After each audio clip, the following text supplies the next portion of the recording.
satu kalkulasi sendiri. Ya. Gua menghitung harga tinta ya. Nah, kemudian ini kelihatannya lebarannya dijatuhkannya di bulan Mei ya, tanggal 3. Jadi tempatnya bertukar tempat nih guys. Ya, bertukar tempat. Jadi nanti kita nih habis ini tidak UTS tapi masih satu temuan lagi ini. Jadi mungkin yang masuk nanti adalah materi lanjutannya ya. Lalu setelah itu kita UTS setelah lebaran katanya gitu. Ya, ini kita. Ya, jadi nanti materinya yang kuning ini masih ada kuliah satu kali lagi, dan baru kita libur. Habis libur baru masuk TS. Ini akan bertukar tempat. Ya. Oke, baik. Dari materi yang lalu, apakah ada yang mau ditanyakan? Sesi 1. Yang saya tanya tidak ada yang menjawab ya, jadi berarti sudah paham. Sekarang saya akan masukin di sesi kedua. Oke, bisa terlihat PPT-nya? Iya, Pak. Saya materi ke-7, 20 April hari ini. Materi kedua, yaitu pengenalan proses cetak, printing, litografi. Nah, kemarin kita sudah masuk, sudah membahas tentang unwinder, rewinder. Nah, sekarang kita masuk ke area printing. Ya, printing itu area di tengah-tengah, proses di tengah sebelum, proses di tengah setelah unwinder, kemudian printing, lalu masuk rewinder. Ya. Nah, di bagian printing unit ini, kita hanya bahas satu saja, satu unit printing. Tapi ini berlaku untuk banyak unit printing yang lain sama, fungsinya sama ya, hanya satu unit kita berbeda satu. Jadi yang satu. Nah, mungkin 6-6-nya kita bahas di sini, waktu, dan satu ini mewakili 6 warna yang terjadi ya. 8 warna mungkin 8 warna, bisa 10, tapi ini saya bikin satu dulu. Ya. Setiap unit printing mempunyai ini, ada as, ya, ada as silinder, ada konus, pengunci konus untuk fotografur atau analog. Ya. Jadi kami istilahkan itu bisa juga fotografur kalau dia mengandung klaster gambar-gambar yang kemarin kamu sudah mulai bikin inspirasi ya, itu bagi fotografur silinder. Tapi kalau untuk warna-warna yang tunggal, tidak ada tulisan, tidak ada gambar, tidak ada foto, maka disebut dengan analog atau satu tabung ini. Itu full, rata, klasternya sama. Tidak ada yang tebal, tidak ada yang tipis, tidak ada yang berjarak jauh atau dekat. Ini seragam, semua disebut analog. Jadi, yang fotografur silinder maupun analog pasti harus ada as, konus, dan penguncinya. Ini alat-alatnya yang harus ada di situ. Kalau tidak, maka ini akan tidak bisa berputar dengan sempurna. Bentuknya seperti apa? Nah, ini saya gambarkan di sini. Ini fotonya ya. Ini asnya seperti ini. Ini besi baja ya. Besi baja bagus nih. Tapi saya kemarin baru aja pesan lokal, buatan lokal ini 8 set inian. Ya. Jadi ada asnya, ada konus penjepitnya, ada konus penguncinya di sini. Ini nggak keputus, sini ada kuncinya, kunci, dan ini harganya mahal. Ya. Yang bagus itu sekitar saya beli kemarin 200 jutaan ya untuk 8 pieces, 8 set. Ini betul-betul besinya baja yang bagus. Artinya pada saat dia digunakan dia tidak melengkung. Pada saat dikasih silinder yang berat dia tidak melengkung. Memang ada yang murah sih, ada yang 100 juta juga. Tapi risikonya begitu dipasang dia nggak lama dia melengkung, maka hasil cetaknya nanti akan terjadi bis registrasi, bis print atau mualai. Jadi ini juga harga mempengaruhi kualitas. Yang bagus memang mahal, 210 jutaan ini.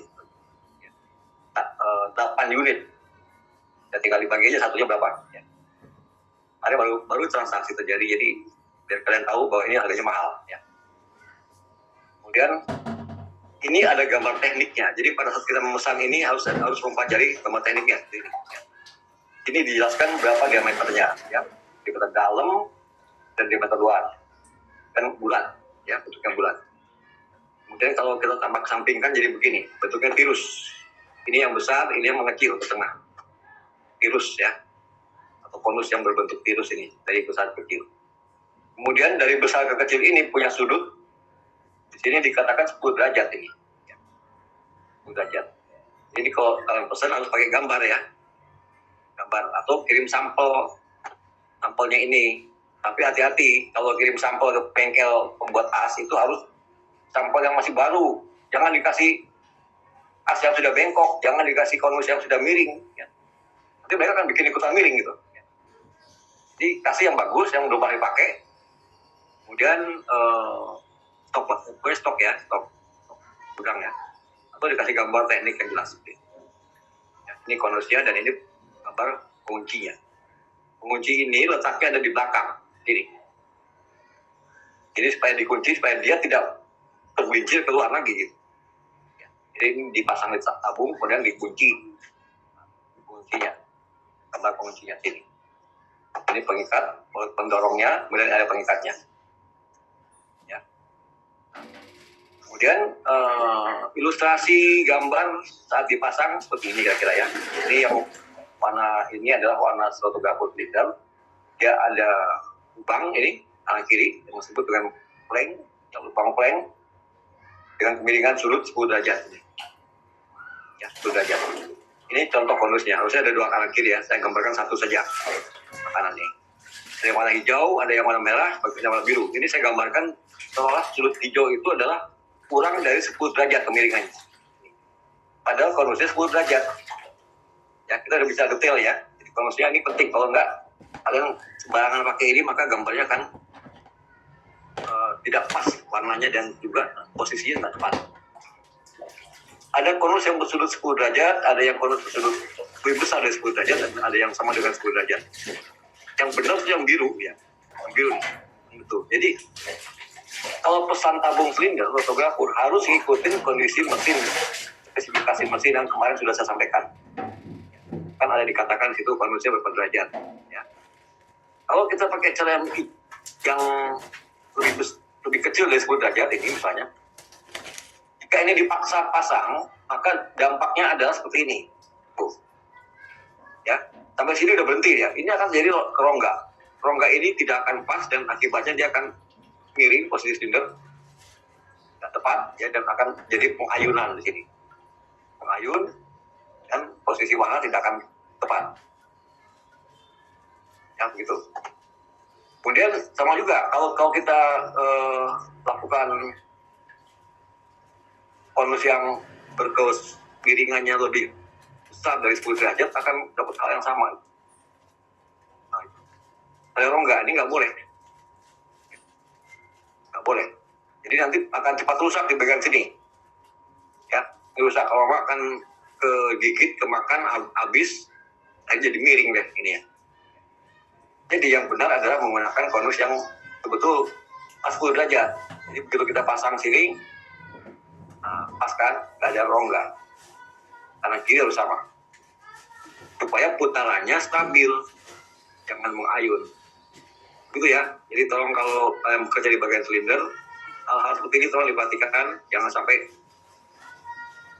menerima tabung silinder yang kemiringannya tidak sama dengan konus kalian, atau konus kalian pada saat rusak dibikin juga tidak punya kemiringan yang sama dengan lubang silinder. Ya. Dan ini juga berlaku, tentunya ini harus berlaku pada slotographer maupun pada proses laminasi yang lain. Seperti delaminasi atau extruder juga sama. Pada saat digunakan untuk memberi lem, ya bukan tinta ya. Kalau dilaminasi kan yang dibutuhkan adhesif. Itu juga tidak boleh mengayun. Oke, ini ada pertanyaan dari gambar ini. Sudah sangat paham ya, sangat jelas. Oke, ini saya hanya kasih sekilas saja. Ini adalah gambar teknik dari pabriknya. Jadi pabriknya itu kalau setiap kita beli mesin pasti dikasih gambar teknik asal konusnya. Ya, ini pegang baik-baik, jangan sampai hilang. Sampai mesin tersebut sudah nggak dipakai lagi, ini harus tersimpan rapi di bagian dokumentasi. Ya. Karena ini penting untuk proses pembelian spare part jika rusak. Ya. Ini juga sama, pengikatnya juga sama ya, harus disimpan baik-baik dokumennya dan dicatat nomor berapa, tanggal berapa. Jadi untuk dokumentasi jika ini rusak dan perlu beli baru.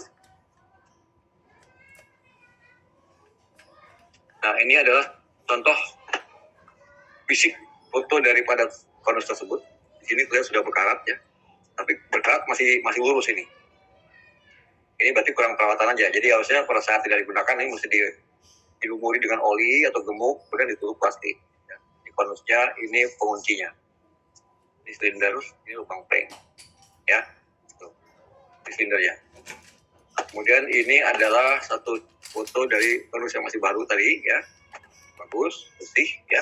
Miringnya lurus, miringannya betul. Nah, rata nih, dari ujung ini ke sana rata. Ini juga rata ya. Nah, kemudian ini adalah contoh yang konus yang sudah rusak gara-gara tadi kemiringannya nggak sama, dipaksa pakai, akibatnya dia akan somplak. Somplak udah nggak peraturan deh tuh. Begitu nanti ganti silinder lagi, artikel lain udah miringnya udah lain. Ya, kayak gambar jadi nggak bagus dan menyulitkan operator. Ya, jangan sampailah kalian menggunakan konus seperti ini, minta perbaikan ke maintenance yang bagus seperti ini. Ya, jangan dipaksakan, nanti hasilnya rusak, kerja kalian sia-sia ya, di reject. Oke, kemudian ini contoh silindernya yang siap dipakai ya, ada sudut-sudutnya. Ini sisinya hollow ya, hollow karena ada lubang di tengah untuk masukin as ya. Warna 1, warna 2, 3, 4, 5, 6, mungkin 6 warna ya, semua sudah komplit. Nah, kemudian sekarang kita lihat bagaimana cara pasang silinder ini di mesin. Nah, di mesin ini contoh mesin salah satu bagian warna ya, satu warna. Saya ambil contoh di sini, printing unit. Printing unit itu lokasi di mana film yang semula polos, transparan, diberi gambar satu persatu sebanyak warna yang dibutuhkan ya, sesuai dengan pesanan pelanggan. Nah, pada unit ini harus ada satu silinder yang tadi sudah saya katakan ya, dipersiapkan. Doctor blade harus sudah ada ini. Ini mati sedikit. Kemudian impression roller juga harus ada ini, tekan ini di sini. Lalu bak tinta, ini dia yang coklat, yang biru ini bak tinta ini. Kemudian bak penampung, servoir. Ini servoir itu adanya di luar ini. Jadi fotonya nggak kelihatan. Dia gunanya untuk tinta apabila di sini sedang berputar-putar, maka dia akan keluar dari tulang ini ke bawah. Nanti di bawah dipompa lagi ke atas, di belakang gitu. Terus bersirkulasi supaya teraduk dengan merata itu maksudnya. Dan di sini ada 6 pompa sirkulasi. Nah, ini juga penting ya, harus ada di satu unit itu. Tidak boleh tidak. Jadi tidak boleh menggunakan tinta hanya di bak atas saja sih. Harus ada di bak atas, bak bawah, kemudian bersirkulasi dia naik turun. Kemudian ketujuh adalah alat pengendali kekentalan. Ini penting sekali karena kekentalan itu akan terjadi terus-menerus pada saat tinta tersebut berada di mesin buka ya. Sebagai contoh saya lihat di sini ada video ya. Nah, ini kan berputar ya, berputar kecepatan tinggi. Kita menggunakan furnace roll ya kan tadi ya, furnace roll. Nah, ini akan menguap karena faktor pengkocokan ini dia akan menguap. Lama-lama tinta jadi kental. Tinta kental, warna jadi berubah lebih tua. Udah tidak sesuai lagi dengan yang diminta customer misalnya. Tinta muda kok jadinya tua gitu kan. Makanya mesti disirkulasi. Kemudian diencerkan kembali. Ya. Yang sudah kentalnya melampaui batas standar, diencerkan lagi kembali ke standar. Makanya ada yang disebut alat pengendali kekentalan. Ya. Ini tempatnya terpisah dari mesin. Dari sini, samping ini. Ya, tapi ada pipa yang ke dalam sini, fungsinya adalah untuk mengucurkan pelarut supaya tinta itu menjadi encer kembali. Lumayan tuh, harganya mahal, 70 juta. Kalau mau tahu ya, harganya alat itu 70 juta, satu. Kemudian, tinta yang digunakan ini pun kita harus tahu spesifikasinya. Saya ambil contoh satu tinta saja. Ya. Tinta warna kuning dan warna merah. Pada saat mau menuang tinta ke dalam ini, kalian harus pelajari dulu atau harus pahami dulu tintanya itu pakai tinta jenis apa. Ya. Kalau materialnya OPP berarti tintanya ini. Resinnya apa? Resinnya chlorinate polypropylen. Maksudnya tinta itu mengandung resin plastik yang berjenis chlorinated polypropylen karena yang dicetak adalah bahannya oriented polypropylen. satu homogen kimia ini. Jadi tintanya akan melekat dengan bagus. Kalau kalian menggunakan bahan polyester film, ini ya pakai bahan tinta yang tadi, chlorinated polypropylen, maka tinta tidak akan melekat dengan baik dan akan mudah terkupas, karena gesekan dikit aja lepas. Itu karena mereka berbeda unsur kimia. Ya, demikian juga kalau bahannya nelon, harus pakai jenis poliamid. Kalau bahannya kertas, harus pakai bahan tinta yang berresin akrilik. Gitu ya. Jadi ini harus dibaca. Kalau supaya kasih barang, baca yang benar ini. Coba dicek apa resinnya, dicek aplikasi untuk apa. Di sini dia jelaskan aplikasinya untuk OPP dan CPP atau PP ya. Sama, berarti yang merah maupun yang kuning sama ini. Fiturnya sebagai apa saja? Excellent adhesive, jadi bagus nempelnya pada PP. Ya. Kemudian parameter-parameter harus diperhatikan juga. Di sini ada supply vikositas. Kekentalan saat supplier datang itu diukur harus 35 plus minus 3. 35 apa itu? 35 detik. Detik adalah satuan hitung untuk kekentalan ini dengan alat metode Rigosa 3. Rigosa 3 itu adalah nama satu alat di mana seperti mangkok kecil, tinta dituangkan ke dalam situ, kemudian kita ukur berapa detik dia tetesnya tuh habis. Ya. Di sini datanya adalah 35 detik. Plus minus 3, ya kan? Nah, untuk yang merah ini ternyata lebih rendah ya, 20. Tapi dia ingat, dia menggunakan Rigosa 4. Rigosa yang berbeda standarnya, dia pakai 4. Kalau pakai 3, dipaksa, dia lama sekali. Dia bisa hampir 100. Nah, apa itu Rigosa? Nanti saya jelaskan. Ya. Kemudian, parameter kedua adalah adhesive tape. Jadi pada saat tinta sudah dicetak, kita mesti tes kupas dengan cara menempelkan selotip, tapi yang terstandar yaitu 3M ya. Tempel di tinta, kemudian dicabut dengan cepat, apakah tintanya ikut tape atau tidak. Pakai cellulose tape dengan 3M ya. Nah, jika tidak lepas, artinya bagus, dia sesuai. Tapi kalau sampai lepas, maka berarti tintanya tidak sesuai dengan materialnya yang dicetak. Jangan dilanjutkan penggunanya. Kemudian di sini kehalusan tinta juga harus dinyatakan di sini, karena raster kita kan sudah tahu raster itu kan lubangnya kecil sekali, satuannya mikron ya, sampai 20 mikron, 10 mikron, 5 mikron itu berarti di sini 2. Setelah diukur dengan alat grandometer itu 2. Nah, ini juga 2 sama ya. Lalu solid content. Nah ini dia solid content, kemarin kalian sudah ngitung kan, solid content adhesif tapi belum tinta. Nah, solid content tinta di sini harus mempunyai data 20% plus minus 2. Kalau yang merah 23% plus minus 2. Nah, ini harus diperhatikan. Jadi kalau sudah sesuai semua, pelarutnya juga ada di sini, pelarut pengencernya ada toluan dan MEK ya. Dicampur dengan perbandingan 50-50 di sini. Lalu kalian boleh tuangkan ke dalam bak. Ya, jadi jangan main tuang sembarangan ya. Macam-macam tinta yang ada. Oke, ada pertanyaan sini.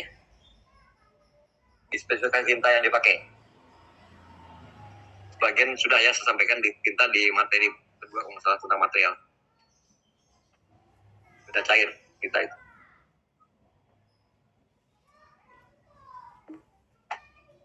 Nah ini ya, diperhatikan contoh 1.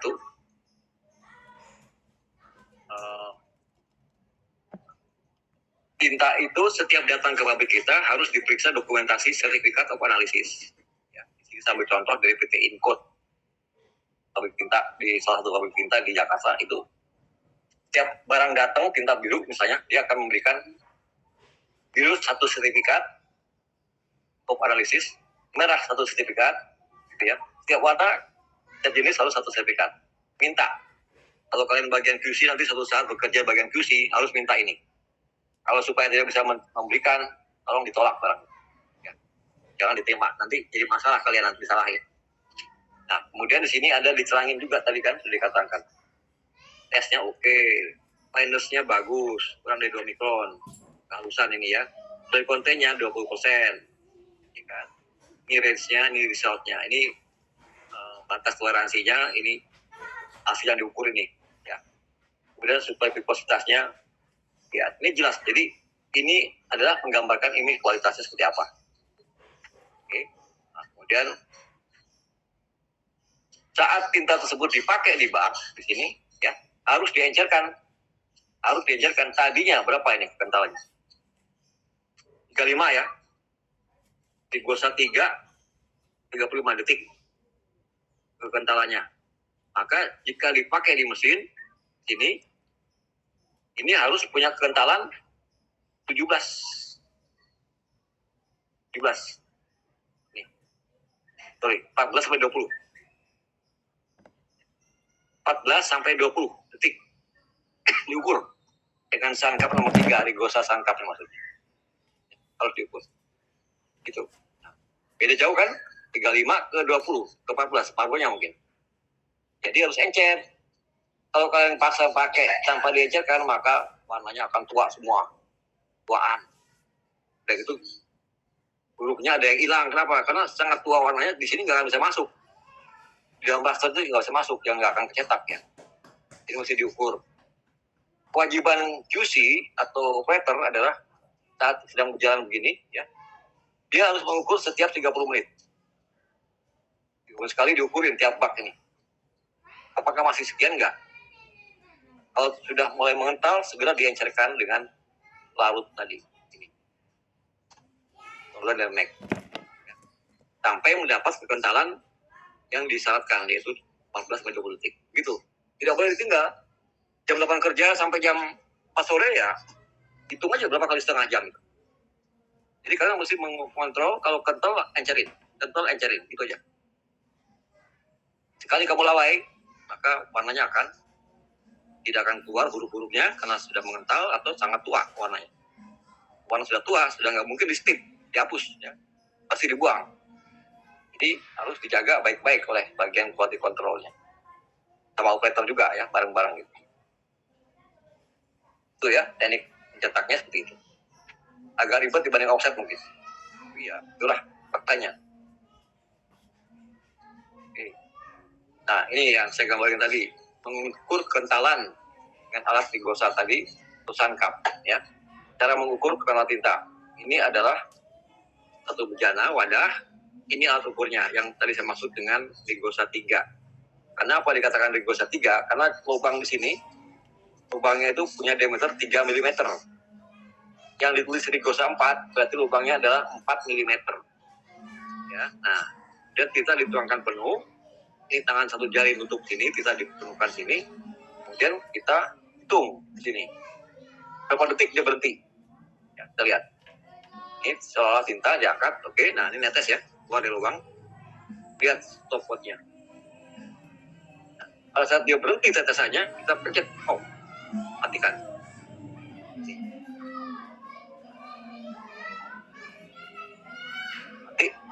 Habis. Ya. Habis ini harus berhenti 14 detik. Ya. Jadi arti kekentalan dia 14 detik. Ini. Oke, nah ini caranya seperti itu. Ya. Jadi direndam, dipenuhkan sampai bibir mangkok ini, kemudian diangkat, lalu ini di on. Stopwatch di on, hidupkan. Nah, kita lihat pada detik berapa dia berhenti. Jika tangan jempol itu masih pencet off jika sudah berhenti. Ya. Gitu ya. Jadi ini videonya mungkin selambat. Ini harus sudah tidak ada tetesan lagi. Ya. Mungkin 15 detik atau berapa nih, 16 ya. Jadi itulah kekentalan pakai yang harus kita siap digunakan di mesin. Nah, kemudian setelah cocok, kita toreh sedikit, tempel di sini, ya. Kemudian ditarik dengan dokter blade, kita lihat apakah warna yang dihasilkan sudah sama dengan warna yang diminta customer. Ya. Sudah sama, silakan naik ke mesin dan silakan dijalankan itu. Oke, itu dia, ya. Cara mengukur kekentalan tinta. Kalau kita punya nggak mau repot, ada lagi alatnya, yaitu alat otomatis pengendali kekentalan ini. Ya, ada yang kapasitas kecil ini dan yang besar. Ada tergantung kecepatan mesin mau berapa meter per menit. Ya, ini bisa. Yang mana bisa? Ini pun mahal harganya. Ya, saya bilang 65 jutaan ya. Nah, Ini adalah speknya. Lihat yang kiri adalah dia dapat bersirkulasi ya dengan kecepatan 40 liter per menit. Kalau ini untuk 85 liter per menit. Ya. Nah, ini adalah spek yang berbeda karena alatnya juga ini lebih besar. Ini digunakan biasanya untuk mesin-mesin yang berkecepatan tinggi di atas 200 meter per menit. Kalau berkecepatan rendah di bawah 200 meter per menit, dia cukup pakai yang kecil aja. Ya. Ada pertanyaan di sini?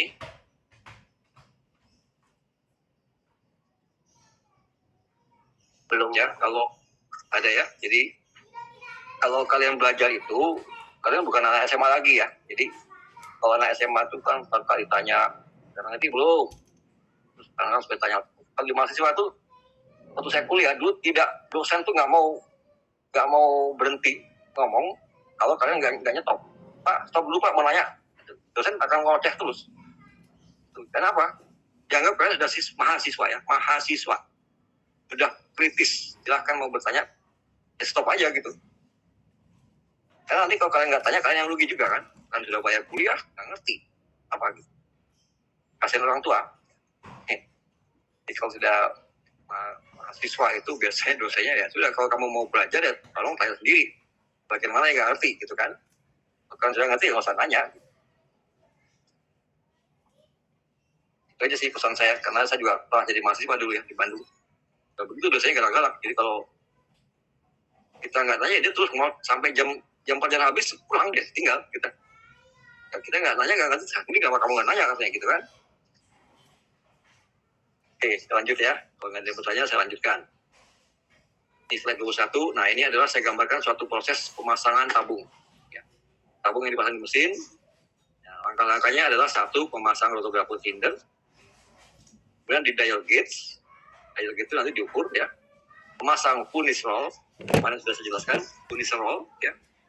Menyetel paste cylinder ya. Posisi dari panah cetaknya tadi, tombol cetaknya mau kemana, kebalik atau bagaimana ya. Memasang bak tinta dan Dr. Blade. Kita lihat ya proses videonya. Ini dipasang di asnya. Ini sudah ada as, tapi dia sistemnya menggunakan konus ya. Asnya di sini. Oke. Pakai lori kecil. Nah, dan dipasang furnace roll-nya. Ini furnace roll.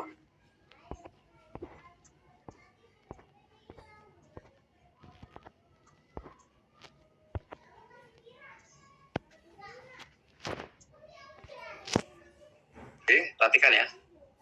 Ini furnace roll, ini silinder. Ini adalah as mesin yang ada lubang nih. Ini lubang untuk membuang uap solvent yang menguap langsung ke lubang dan langsung dibuang keluar. Gitu. Jadi tolong jangan sekali-kali ini ditutup dengan plastik demi menjaga biar bersih Pak. Dari cetesan tinta kita tutup, jangan. Karena ini adalah bagian penting dari pembuangan uap solvent yang beracun tadi.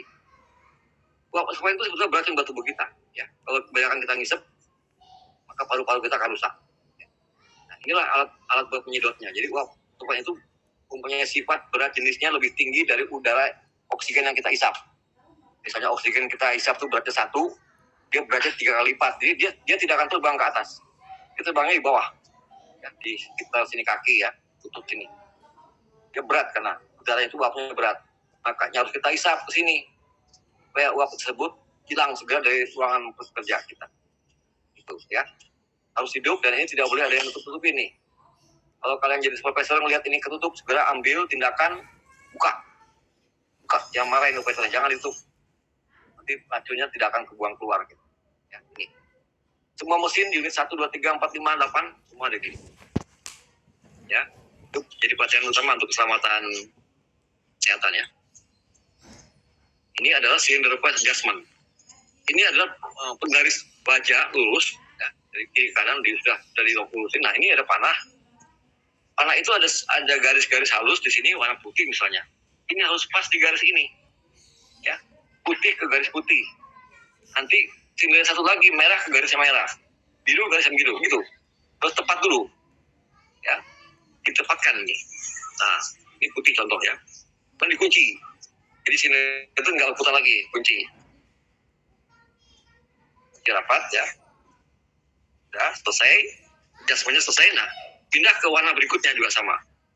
Nah, selesai kemudian pasanglah bak tintanya yang akan digunakan untuk bak tinta tadi. Ya. Dan memasang dokter setting, dokter grade ini. 5. Nah, ini harus lurus ya, dari ujung kiri kanan tidak boleh miring. Ya, harus lurus.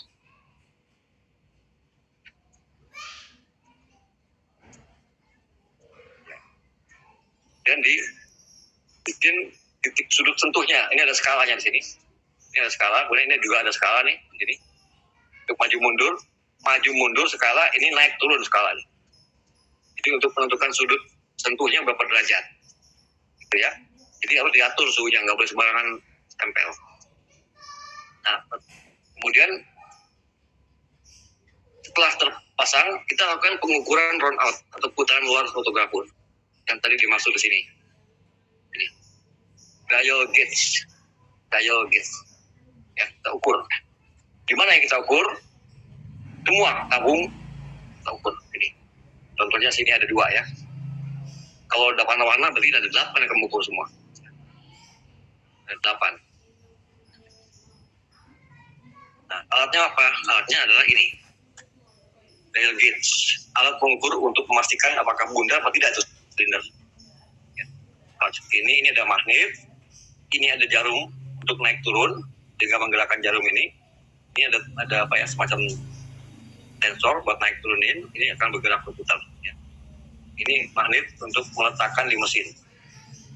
Nah, saya tunjukin di sini satu video proses pengukurannya. Ini sebelah kiri adalah video pengukuran putaran silinder dengan hasil ukur yang tidak baik, yaitu lebih dari 30 mikron. Karena menurut spesifikasi mesin, silinder itu tidak boleh putarannya lebih dari 30 mikron. Karena kalau lebih dari 30 mikron, maka alat pengendali warna, posisi warna, register kontrolnya tidak akan bisa menangkap jarak yang terlalu jauh gitu. Jadi harus rendah. Yang ini yang betul. Ya, kita lihat di sini magnet tadi kita tempelkan di mesin, kemudian kuasnya disetting supaya ujung daripada penyentuh ini akan menyentuh ke permukaan silinder, dan ini kita putar tabungnya. Ya. Kita lihat. Ini contoh tabung sudah yang satu. Kondisinya adalah jelek. Ya. Nah, perhatikan, lihat jarumnya tuh. Jauh sekali. 260. Pisang goreng maksudnya. Ini kemasan untuk pisang goreng. Ya. Ini untuk pencetak kemasan pisang goreng, jadi ininya jelek sekali putarannya ya. Waktu itu saya ukur. Nah, kemudian yang kanan ini adalah sama ya, tapi bagus. Sebelah kiri ini lihat ya, pergerakannya kan sedikit.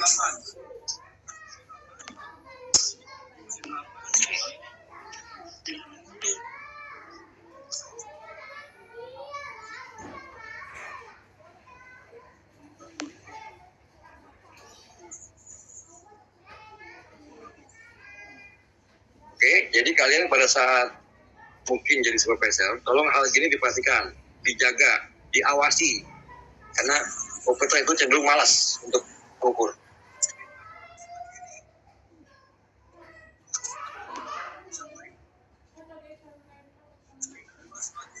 Ya, 260, jauh sekali.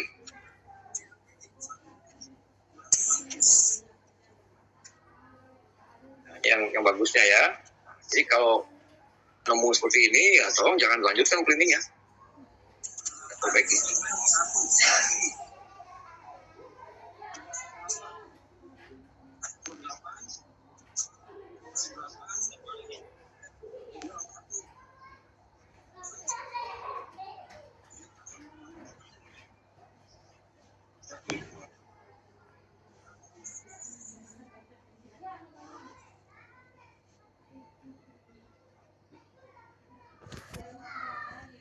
Ya, inilah dia ya contoh dari putaran yang baik dan tidak baik. Ada yang mau ditanya di sini? Di dalam masa persiapan ini harus diperhitungkan ya sebagai waktu setting. setting mesin. Jadi kalau kalian bekerja hari Senin, habis libur itu jam 8 tank harus dihitung berapa waktu yang terbuang buat persiapan seperti ini. Ya. Macam-macam persiapan tinta, persiapan pasang silinder, persiapan ambil bahan, ya itu distandarkan 1,5 jam kalau di perusahaan. Kalau lebih berarti ada masalah, mungkin orangnya kurang atau orangnya nggak terampil. Ya. Ini juga salah satu pengukuran di tempat lain, ini untuk silinder yang blok. Ya. Sama juga, dia harus menggunakan dial gauge dengan kebenaran maksimum 30 mikron. Iya. 30 mikron ya. Kalau ini kan dari sini ke sini 100, 200, 300 ya, berarti 30 nih. Nah, ini berarti bagus, boleh dituang tintanya, tinta putih, jadi sebagai contoh. Nah, untuk warna blok, warna dasar, dia full ya, tidak ada gambar apa, hanya warna saja. Ini yang dibuat ya. Oke. Nah, kemudian itu sudah selesai ya. Kalau nggak ada pertanyaan, saya lanjut dengan dokter blade-nya. Jadi sudah oke, lurus. Sekarang kita bicarakan tentang blade. Nah, ini. Nah, blade-nya ini, silinder yang kalian ukur adalah ini. Silinder autografur dengan bulatan yang benar. Ya, ya. Bulatannya benar, jadi tidak besar. Ya. Ya, ini silinder autografur, dia berputar, ini impression roll, maka bahan cetak masuk sini, keluar sini kan. Ya, masuk dari kiri, keluar dari ke kanan.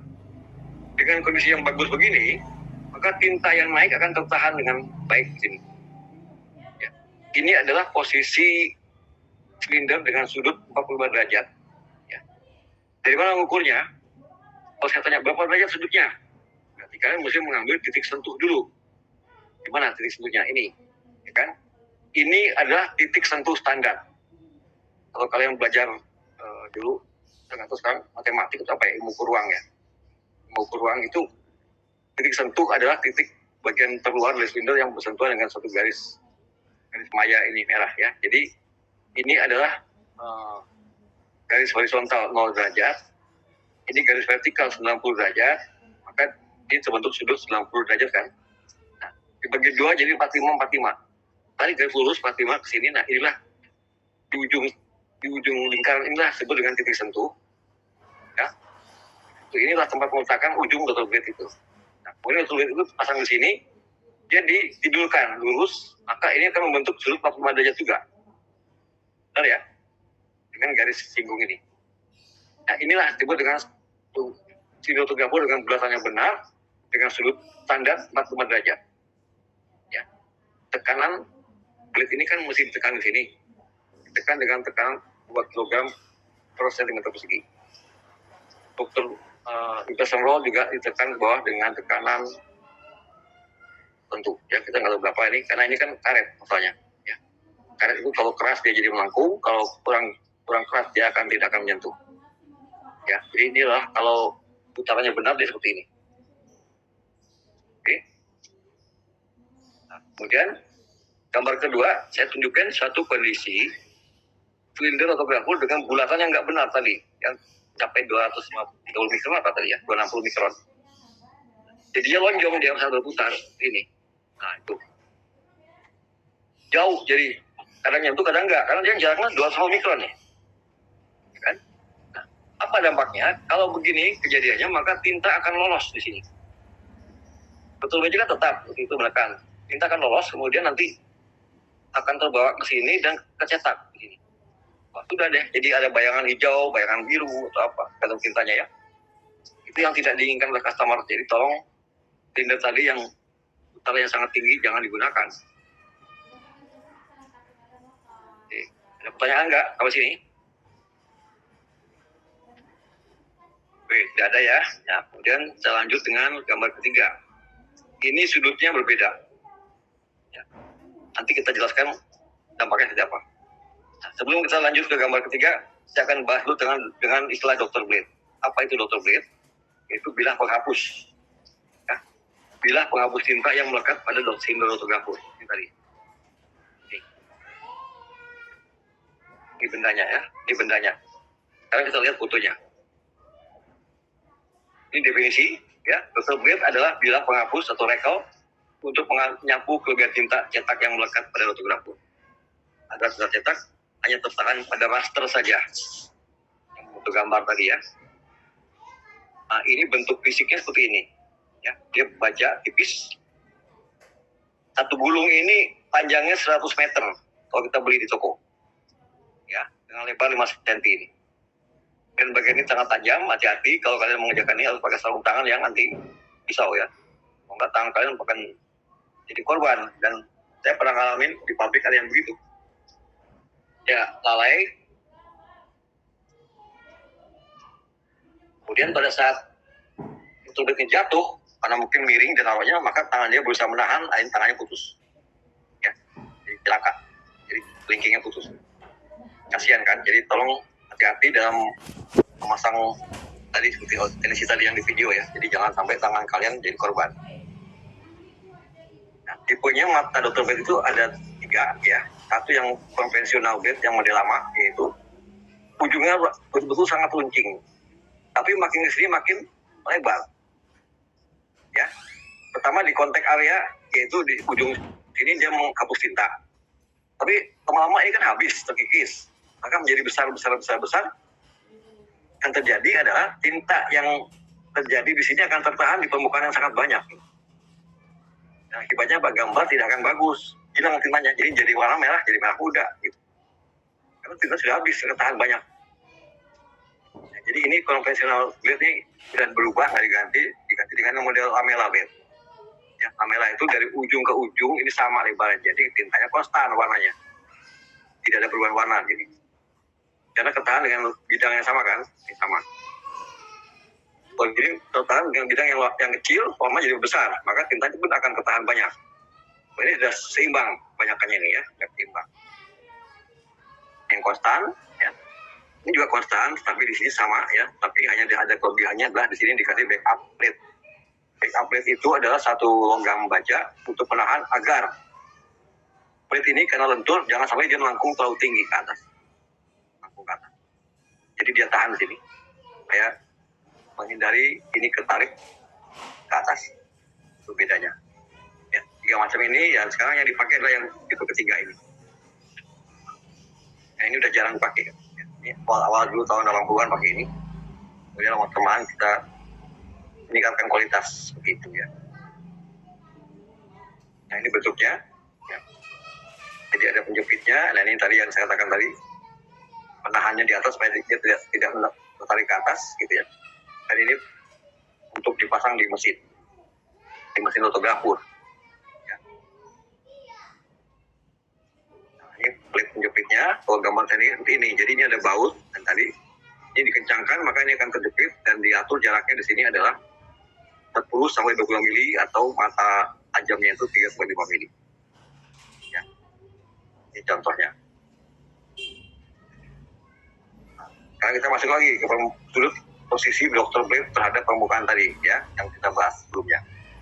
Nah, ini ya, ini adalah posisi sudut blade 1. Ini standar ya. Titik sentuhnya 45 derajat. Ini lihat ya, 45 derajat kan. Kemudian titik sentuh blade-nya ke sini juga 45. Ini. Jalan lah ya, cetak ya. Tapi kalau ada terjadi masalah, kita lihat apa masalahnya.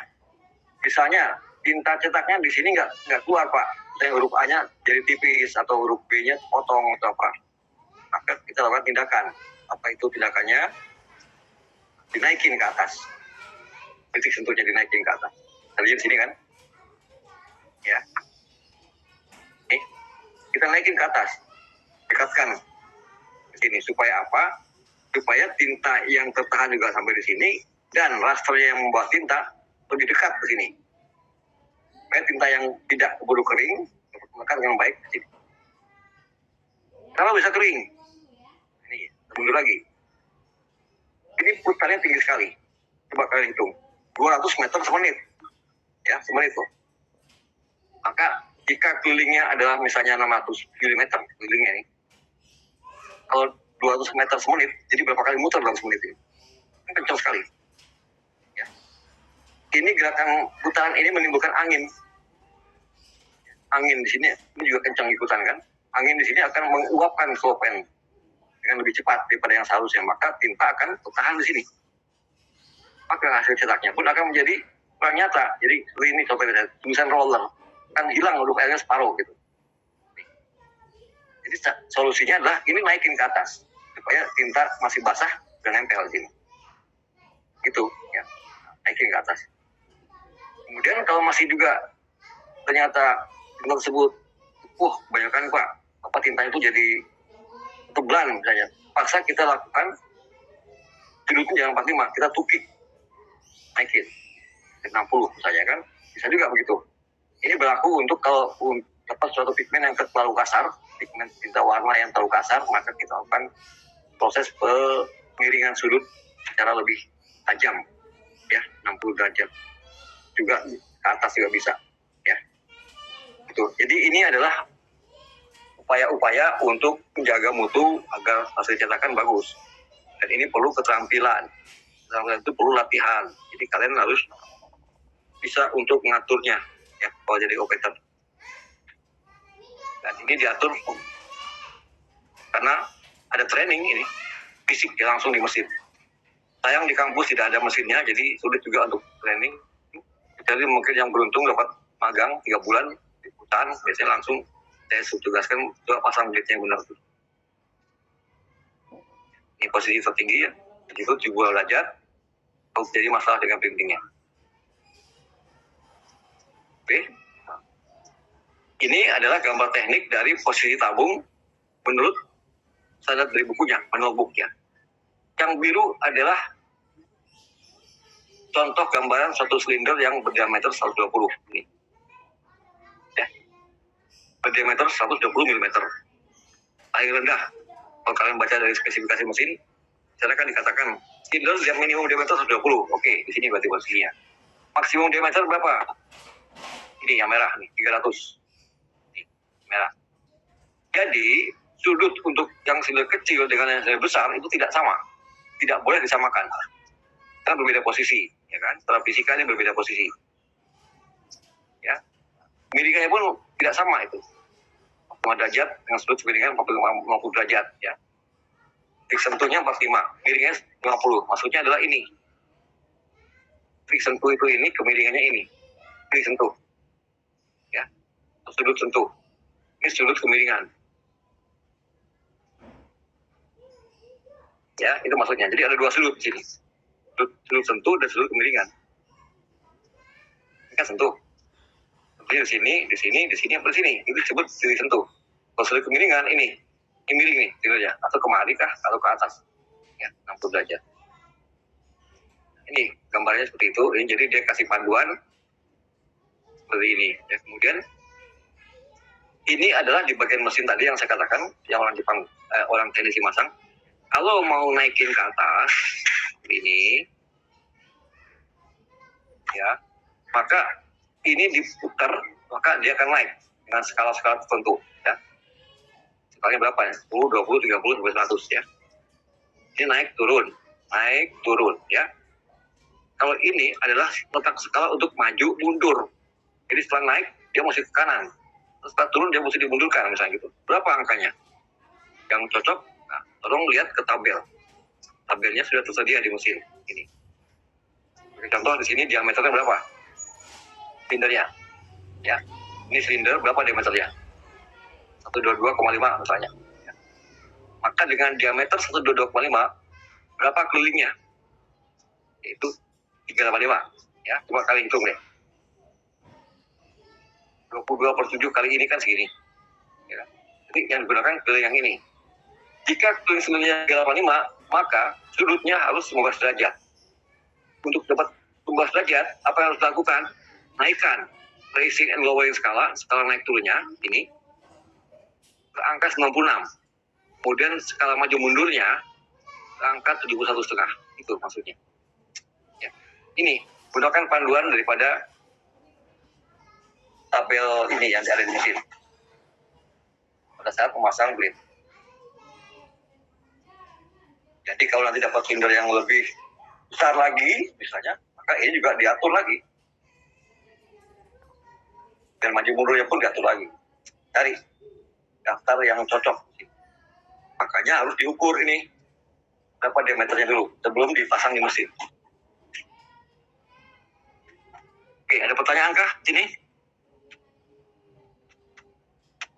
Kalau tidak ada pertanyaan nanti kita lanjutkan.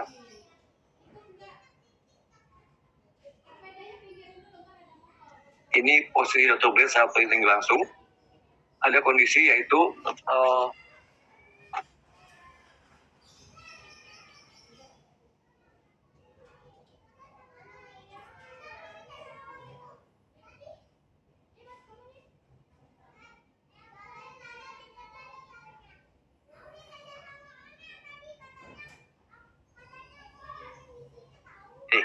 posisi rotor blade saat printing berlangsung. Dia tuh tidak diam di tempat. Ya. Jadi misalnya ini kan dia kayak begini, enggak. Dia bergerak ke kiri ke kanan. Bukan atas bawah ya. Bukan ke atas ke bawah, tapi ke kiri ke kanan. Jadi ke arah melintang mesin. Ini kita lihat. Kiri dan kanan. Ini posisi dudukan silinder. Di atas ada silindernya. Nah, lihat. Kuning ini silinder ya. Yang kuning rotor blade. Ini silinder yang atas. Dia akan bergerak ke kiri dan ke kanan saat disentuhkan ke mesin.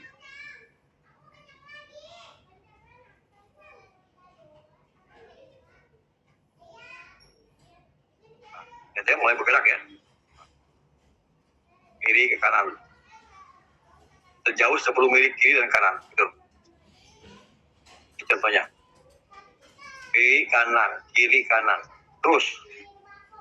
Ini maksudnya supaya terjadi perataan pemberian tinta, pembukaan. Ya. Kalau kamu tetap saja di tempatnya begini, nggak bergerak, maka lama-lama akan terkikis dan jadilah garis nanti. Lihat ini, gerak kiri kanan ya. Gerak ya. Kiri kanan. Ini. 10 mili kiri, 10 mili kanan. Gitu.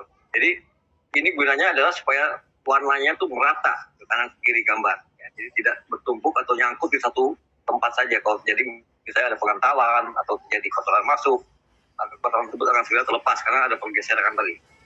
Ya, ini tidak boleh dimatikan ya, harus tetap berjalan terus.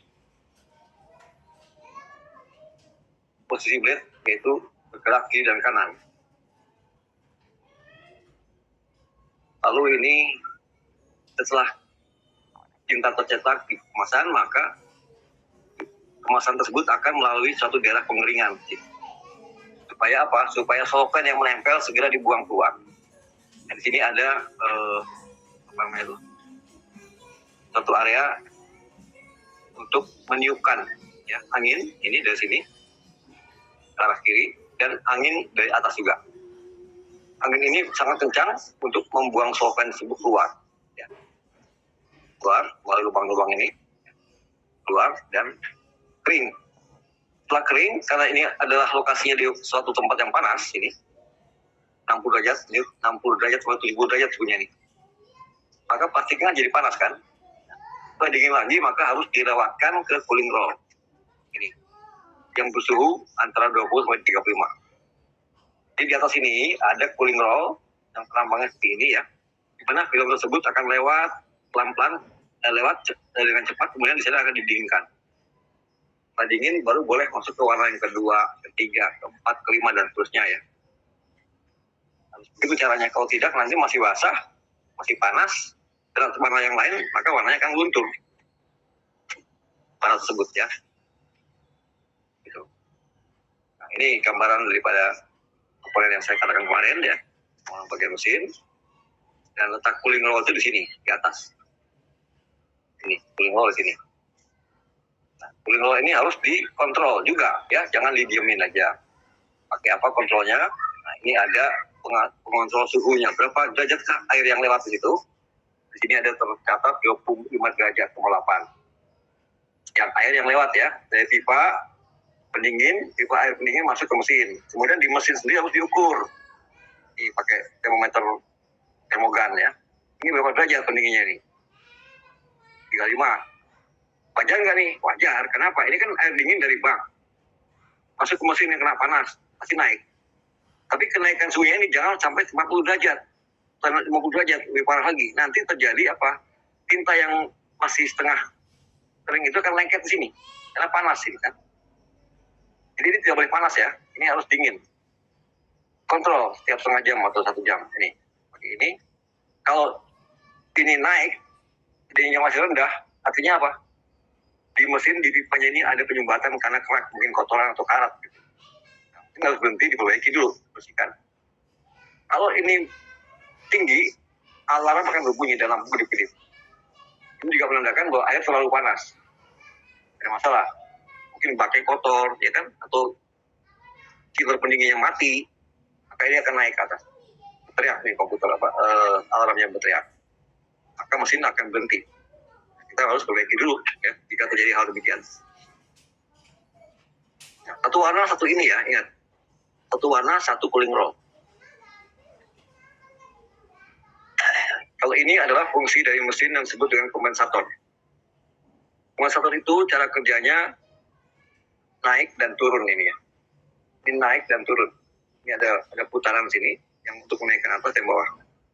Jadi roll dari warna satu ke warna kedua dia akan begini bentuknya. Dan ke bawah, lalu ke warna kedua ke cetak. Nah, jika warna satu, di sini saya tunjukin. Warna satu misalnya, jaraknya dari satu emak ke emak berikutnya itu berbeda, maka warna ini akan nyetel posisinya. Lihat ya, di warna pertama tidak ada. Tidak ada ini sensor. Di warna kedua ada, warna ketiga ada, 4 dan seterusnya ada pasti. Ya. Jadi warna pertama tidak ada, kenapa? Ini cetak yang pertama, hitam misalnya, naik, kena dingin, masuk warna kedua merah. Nah, kalau jarak hitam dan merah itu berjauhan, maka ini akan mengatur ini satunya. Kapan dia mesti naik dan turun supaya posisinya tepat. Oke, nah, naik lagi, dikeringkan, didinginkan, masuk warna kedua, disensor lagi. Nah, apakah tepat nggak warna merah dengan warna biru, warna hitamnya? Misalnya kuning, merah, biru misalnya kan, sama nggak jarak-jaraknya ini? Jika sama, maka dia akan diam, tapi kalau tidak sama, dia akan memposisikan diri supaya menyamakan film tersebut. Itu, ya. Nah, itulah kegunaannya alat tersebut. Ya. Berfungsi untuk mengatur film agar pada saat masuk stasiun warna yang berikutnya, akan tepat pada posisi yang dibutuhkan. Kalau ini bukan naik turun, sesuai dengan perintah komputer dan dari register control. Gitu. Ya, paham ya? Karena ini bendanya plastik yang cetak sih. Plastik itu kan mudah mulur, mudah ciut, ya, panas sedikit mulur, dan lentur. Ya, jadi betul-betul mesin ini harus presisi ya. Ini juga memasang ininya pun harus lurus, tidak boleh miring. Ya. Nah, koordinatnya harus bagus ya, atas bawah, ke belakang ini harus bagus. Suhu juga menentukan. Nah, ini adalah fungsi bagian utama mesin tadi yang saya katakan di awal bahwa ini output unit. Output unit itu berfungsi untuk menarik keluar film yang telah selesai dicetak. Jadi kalau sudah dicetak, maka sudah cukuplah dia untuk digulung. Nah, untuk menggulungnya itu, dia masuk bagian yang disebut dengan output. Kalau waktu dari awal, unrender itu masuk bagian yang dinamakan input unit. Kalau ini untuk bagian yang keluar dari mesin fotografur disebut bagian output unit. Intinya untuk menarik keluar film yang akan digulung setelah cetak ya. Dan sana masuk ke area render unit. Fungsinya untuk menggulung kembali film yang telah dicetak. Telah dicetak ya. Kalau unrender belum dicetak. Taret. Pada bagian ini juga ada taret sistem ya, sama dengan unrender tadi, yaitu bagian untuk mengubah posisi antara as A dan as B di render unit tersebut. Karena yang penuh A, maka B akan masuk. B penuh, masuk yang A lagi. Ya, berputar-putar itu disebut dengan sistem taret. Karena di situ terjadi proses flashing, penyambungan secara otomatis, flashing. Di sensor tadi yang saya tunjukin ya, dan scanning head. Ini namanya alatnya scanning head. Register control unit itu adalah satu kesatuan antara scanning head dengan komputer. Ya. Oh ini alat kecil ini yang ada lampu yang kuning ini ya, disebut dengan scanning head atau photocell head. Fungsinya untuk membaca posisi emak untuk buat cetak kita memberi informasi ke komputer. Nah kan, komputer itu register kontrol. Jadi ini komputernya, ini bagian dari komputer tersebut. Itu di bagian luar ada sensor. Setiap warna satu sensor ya. Ini perlu dijaga, jangan sampai ini kecepatan tinta, ya kan, kabelnya putus, segala macam. Ya, hasilnya tidak akurat. Dan ini adalah bagian-bagian mesin. Ya, bagian-bagian mesin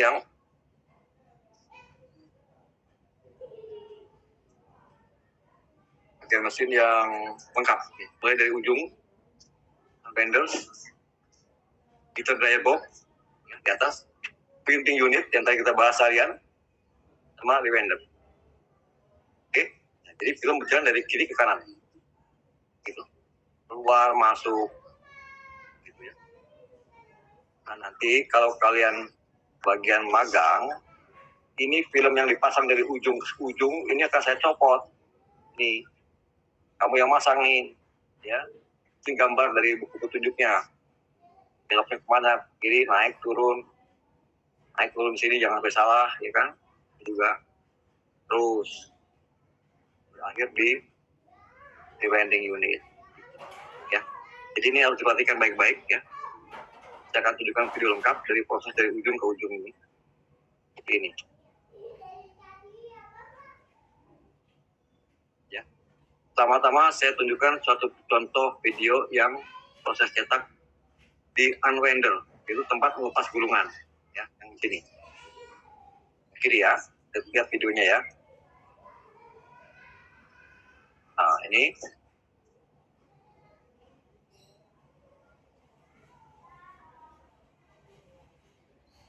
Nah, ini adalah mulai bergerak dia.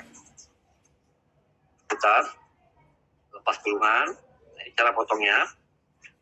Ini gulungan yang akan dipindahkan ke sebelah kanan. Ini diputus. Oke, ini masuklah film baru ini.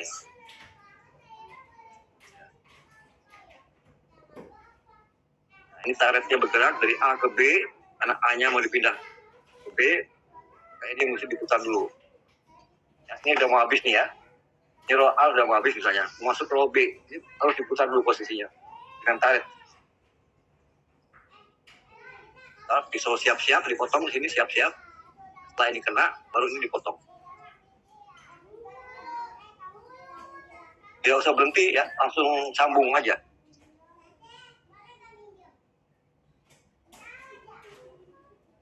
Langsung dipotong di sini.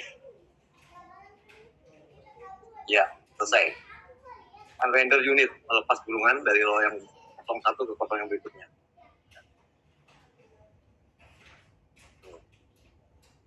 Dan taretnya bisa diatur nanti mundur. Nah, kemudian nanti roll ini dicopot, dipasang roll yang baru lagi, supaya kalau yang ini habis, yang ini bisa disambungkan kembali. Nah, ini adalah brake-nya, ini rem untuk menjaga ketegangan film tersebut. Jangan sampai terlalu kencang, jangan sampai terlalu kendor. Ini untuk setting taretnya, ya, taret namanya. Mundur. Putar-putar ini. Nah, ini disebut dengan equip di atas, ya. Dari sini masuk ke control untuk ke atas ini, ya. Tarik ke dalam ke panel satu dulu ya, naik panel satu. Nah, ini EPC untuk menjaga agar film tidak bergerak ke kiri kanan, terus ke depan dia, ya. Naik ke bawah, naik lagi ke bawah lagi, terus ini juga EPC. Kalau nggak ada ini maka film akan ke kiri ke kanan, yang belakang saya cetaknya. Ya. Dan yang kedua ini video di bagian rewinding, ya, penggulungan ini. Jadi penggulungan hasil cetak. Oleh cetak maka akan selesai dia.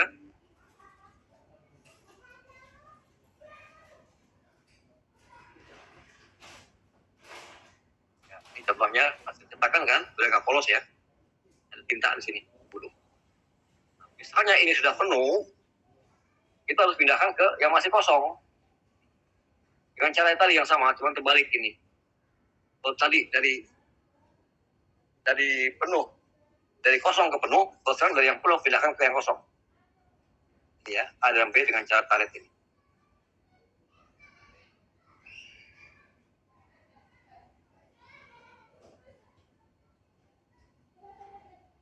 Ya, bisa turun.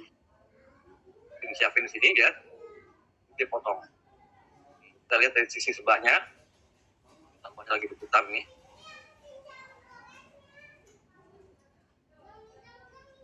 Kita tariknya sampai ini turun ke bawah dan yang sana naik ke atas.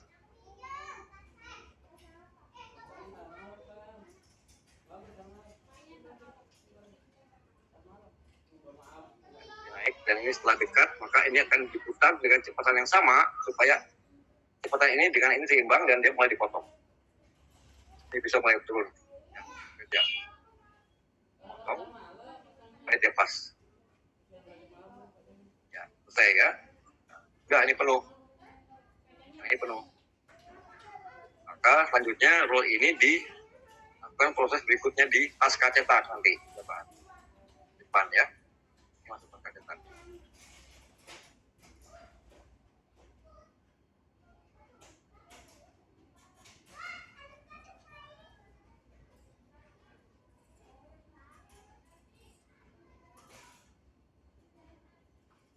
Cara potongnya juga sama. Habis dimasuk yang baru. Pisaunya. Oke. Dengan cara potongnya.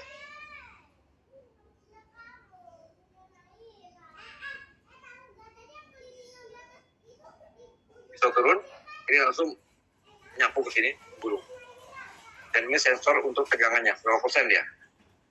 Ya, karena gulungan dari yang kecil menjadi besar itu pasti ada tegangan yang berbeda. Tidak boleh dikonstankan, nanti jadi penggulungan yang sangat ketat, yang bagus itu. Harus ikutin dari lingkarannya ini. Per Q namanya ya, per Q winding. Konstan ya. Oke. Sekarang adalah video lengkap. Nah, ini lengkap nih, ya, semua masuk di situ. Mulai dari render, printing sampai ke proses terakhir. Ini 8 warna. Ini unit unrender. Dibuka, masuk, warna 1. Masuk warna kedua. Tentunya dengan melewati tadi cooling roll, pengering ya. 3. Ini tangga di atas bisa dinaikin untuk kalian pasang film nanti.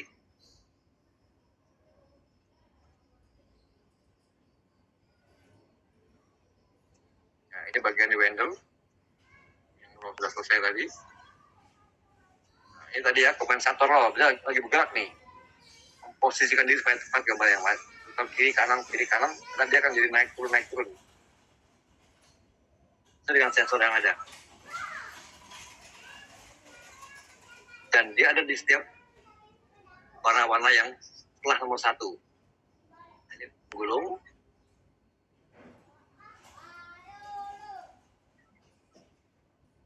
Pipa tinta.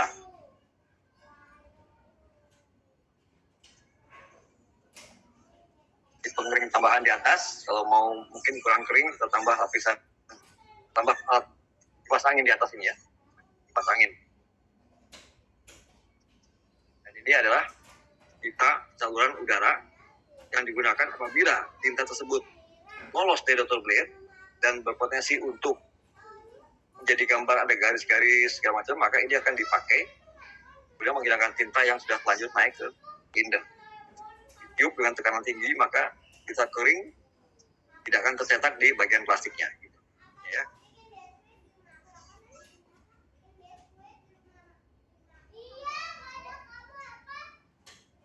Ini kontrol monitornya untuk melihat registrasi warna 1 sampai ke 8. Dan ini juga untuk melihat posisinya apakah sudah tepat atau tidak tadi. Cetakannya 1 sampai 8 ini. Ya. Ini tidak boleh ada yang menyimpang. Jadi panah ini mesti bersatu jadi satu sih. Tidak boleh ada yang sebelah kiri berbayang, kanan berbayang atau ke bawah. Ini harus lurus. Ada alat sensornya untuk melihat dan ada alarm. Kalau dia bergerak ke kiri, lewati batas, alarm akan bunyi. Yang warna hijau akan berkedip.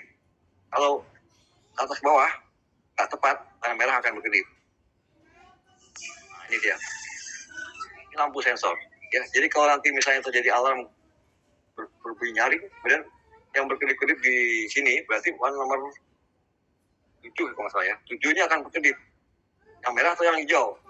Kalau yang merah itu berarti jarak warna cetak dari bawah ke atasnya nggak tepat. Tapi kalau yang warna hijau yang menyala, berarti warnanya ke samping kiri kanannya nggak tepat. Ini akan otomatis menyetel balik ke posisi asal. Tapi kalau terus-menerus ini berbunyi, berarti ada masalah di sini. Mungkin filmnya dia menggeser atau mungkin ada bekuan tinta. Ya. Nah, akhirnya bertindak adalah operator. Segera cari masalahnya, segera perbaikan dengan mengatur secara manual ini kombonya. Kiri kanan atau atas bawah? Atas kanan, atas bawah, cetek atas, cetek bawah, atau yang kiri? Cetek ke kiri atau cetek kanan? Ya, dicari sampai ketemu. Supaya ini jangan nyala lagi, berjalan ini.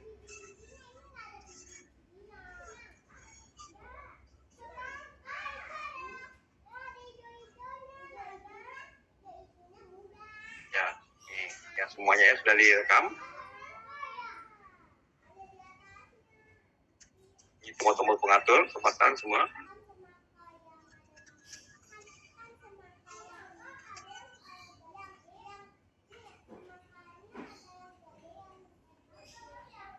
Oke, baik. Selesai. Nah, apakah ada pertanyaan? Dari semua tadi, 54 slide tadi. Silakan. Sudah sangat jelas ya. Berarti sudah paham semua nih.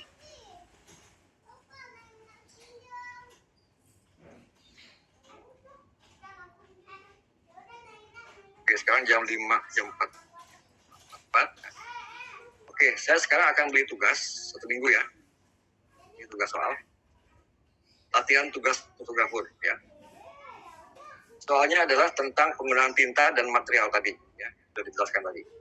Kita sudah tahu, nah sekarang tinggal dihitung berapa kebutuhannya. Ini ada data ya. Ini. Ada artikel ya, kadonya ISM ya. Kemudian ada ukuran hasil jadi yang setelah menjadi kemasan dia mempunyai lebar 285 mm ya. Ini setelah jadi kemasan ya, yang siap dijual. Tetapi pada saat dicetak dia nggak mungkin 285 karena mesin cetak kita kan di tabel spesifikasi kan nggak segini lebarnya kan. Dia lebih besar daripada ini yaitu 1170. Jadi ini adalah hanya sebagai gambaran inilah hasil jadinya nanti. Tapi bahan lebar material yang akan dicetak adalah harus 1170. Ya. Jelas ya, kelihatan ya. Ini contoh soalnya. 1170 mm atau semeter 1 cm 70 ya. Panjang material yang dicetak ada order 24.000 meter. Jadi lebarnya sekian, panjangnya sekian. Artinya luasnya adalah ini kan, lebar kali panjang. Nah, ini informasi. Bahan yang cetak yang atas ini, PPL, tebalnya 20 mikron, tebal ya. Berat jenisnya tahu ya. Berat persatuan cm/3. Itu 0,91. Berat per volume. Kita akan buka-buka lagi buku fisika, zaman sekolah dulu ya. Lalu di sini ada informasi dari bagian produksi bahwa untuk mencetak dengan warna hitam, dia memerlukan tinta 1,5 gram per meter persegi. Jadi kalau ini luasnya 280 meter persegi, maka 1 meter persegi dia pakai tinta 1,5 gram. Nah, tolong kalian hitung untuk sepanjang dan seluas ini berapa kilogram tinta yang dibutuhkan. Ini diisi. Ya, diisi. Yang warna cyan 2 gram berarti berapa? Yang magenta tulis. Nah, harga tinta tidak sama. Ada yang murah, ada yang mahal. Nanti kalikanlah dengan harga. Dapatlah angka di sini. Ya. Nah, harga tinta ketahuan, kita total semua tintanya berapa kilo, kalau harga berapa rupiah. Selesai satu. Bahan berikutnya adalah etil asetat, IPA, dan soluen. Pelarutnya. Tadi kan saya sudah bilang tinta tidak bisa asli, tapi harus pakai pelarut. Nah, di sini dikatakan pelarutnya 10 gram. Untuk EA, 8 gram untuk IPA, dan toluen 7 gram per meter persegi. Ya, 1 meter persegi. Jadi kalau luasnya sekian, tinggal kalikan kan. Digunakan di bak mana?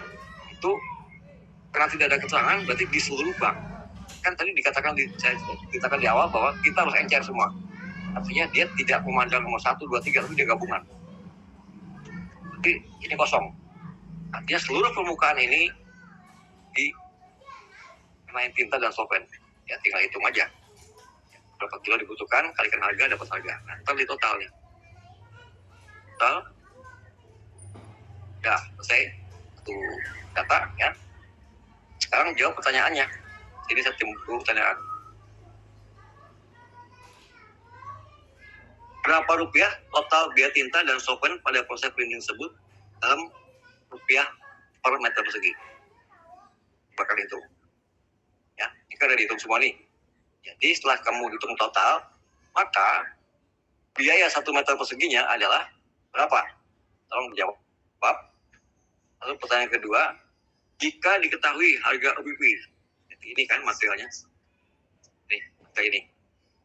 Harganya adalah Rp35.000 per kilogram. Berapa rupiah total harga material plastik yang dibutuhkan? Jadi kita mesti modalin berapa ini? Yo, untuk mencetak sebanyak ini. Panjang ini dan seluas ini itu berapa rupiah harga OBP-nya yang kita beli? Kalau kamu hitung ya, kalian hitung.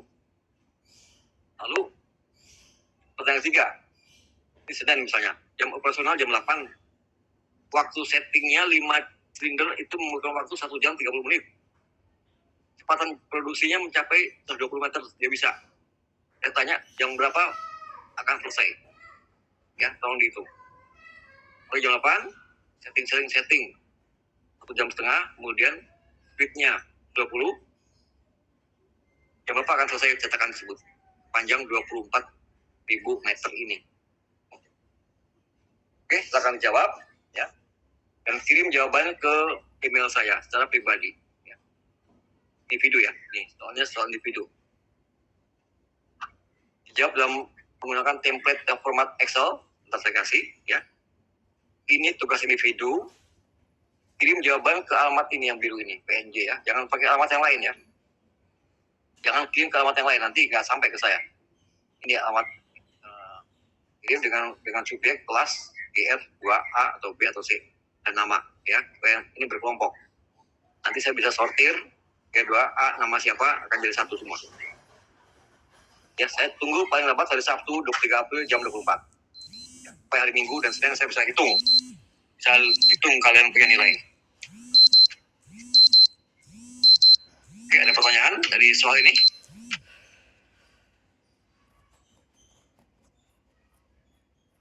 Nanti dijawabnya di sini ya. Nah ini, saya kasih nanti ininya, Excelnya. Tolong diisi di sini. Jadi gampang caranya ya. Misalnya kalian lihat di sini soalnya seperti ini kan. Nah, ini template untuk jawaban. Tulis nama kalian sini, kelas ya. Nama artikelnya apa? Ya, tadi. Material yang cetak apa? Ada, sudah tinggal salin. Berat jenis material berapa? Lebar berapa? Tulis semua lengkap. Lalu kalian menghitung di kotak kebutuhan tinta tadi. Ini. Hitam berapa, magenta, solvent berapa, isi aja. Jadi kalian jumlah, ya. Kemudian itu menjawab pertanyaannya. Ini, ya. 1, berapa rupiah? Sini jawabannya. Misalnya 400 jadinya ya. Mau isi di sini. Misalnya. Nah, tapi angka ini harus ditulis. Bagaimana cara mendapatkannya? Jadi data-data tersebut, ya, tulis di sini atau di mana aja deh, terserah. Yang penting ini menjelaskan bahwa ini dapatnya dari perhitungan begini Pak. Gitu. Harus bertanggung jawab dengan angka yang kalian dapatkan. Kemudian kedua, berapa biaya material tinta dan software untuk proses printing? Ya. Wah, ini adalah yang ditanya adalah biaya plastiknya ya, yang dicetaknya. Kalau ini tintanya dan solventnya, ini terpisah, dua hal yang berbeda. Dan ketiga, dijawab adalah jam berapa selesai. Misalnya jam 19. 30 misalnya kan. Kalian tulis di situ jam berapa. Ya. Oke, nah setelah ini kalian yakin betul, nggak salah, kirimlah. Tolong kirim ke alamat tuh, email saya. Ya, ini. Oke, sampai di sini ada yang mau bertanya? Ayo, silakan. Itu nanti template-nya dikirim. Pasti, saya kirim. Template saya kirim, kalian isi. Ya, supaya kalian cepat kerjanya. 3 hari. Jadi ini adalah semacam kisi-kisi juga. Nanti pada saat ujian akan ada soal begini, 1 per 2 soal hitungan. Bisa hitungan ini, bisa hitungan surat konten kemarin, ya. Atau nanti ada laminasi juga, hitungan di laminasi bisa jadi. Atau mungkin di silinder, ya bisa jadi kerasan atau putaran silinder gitu. Gak susah kok, cuman soalnya ini, ya, tinggal diisi yang mana yang benar gitu. Jadi soal saya di UTS adalah multiple choice atau pilihan ganda. Jadi jawaban soal sudah ada di situ. Jadi kalian tentukan yang mana yang benar, A, B, C atau D. Atau jangan dijawab. Ya, jangan jawab. Kalau memang itu nggak ada jawaban, jangan jawab. Tuh, ini bukan jebakan ya. Ini bukan jebakan, bukan soal jebakan, tapi untuk saya ukur kalian paham apa enggak gitu dengan soal ini. Ada sih 1-2 soal nanti yang jawabannya nggak ada, tapi nggak semua. 1-2 soal nanti saya acak dapat 1 pertanyaan yang sebenarnya nggak perlu dijawab karena memang salah semua jawabannya gitu. Atau mungkin A sekian, B sekian, D sekian, terus yang A sekian, B sekian, C sekian, yang D jawaban A, B, C tidak ada yang betul. Bisa aja begitu. Ya, A, B, C salah Pak, ada yang benar. Nah, nanti kalian contoh yang D misalnya ya. Atau sebaliknya mungkin A-nya jawaban B, C, jawaban C, B, D nggak ada yang benar. Yang benar adalah A, yaitu tidak jawab misalnya gitu kan.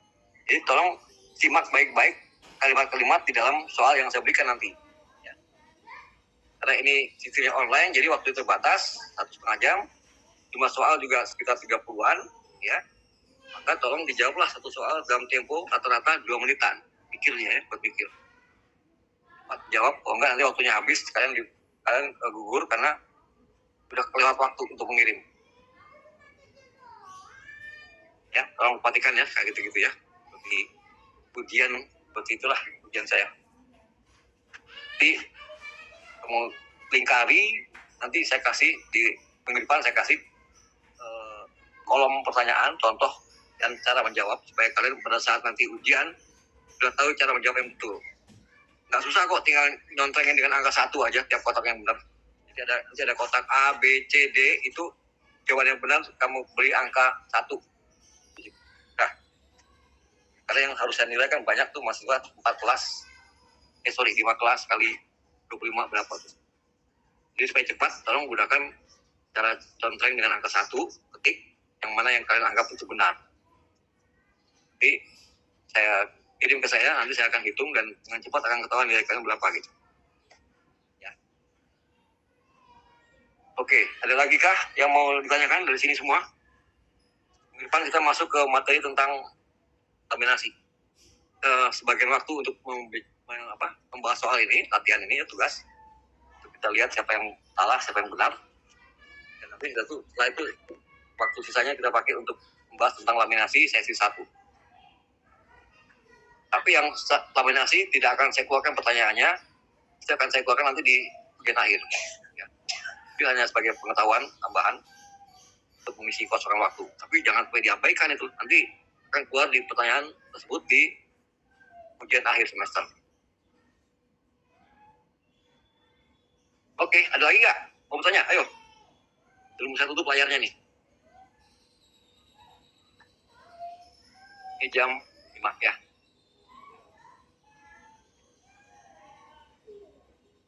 Gimana, saya tutup boleh? Boleh. Boleh ya, udah mau buka puasa ini. Udah lapar. Oke, silakan kalau mau di screenshot buat absen.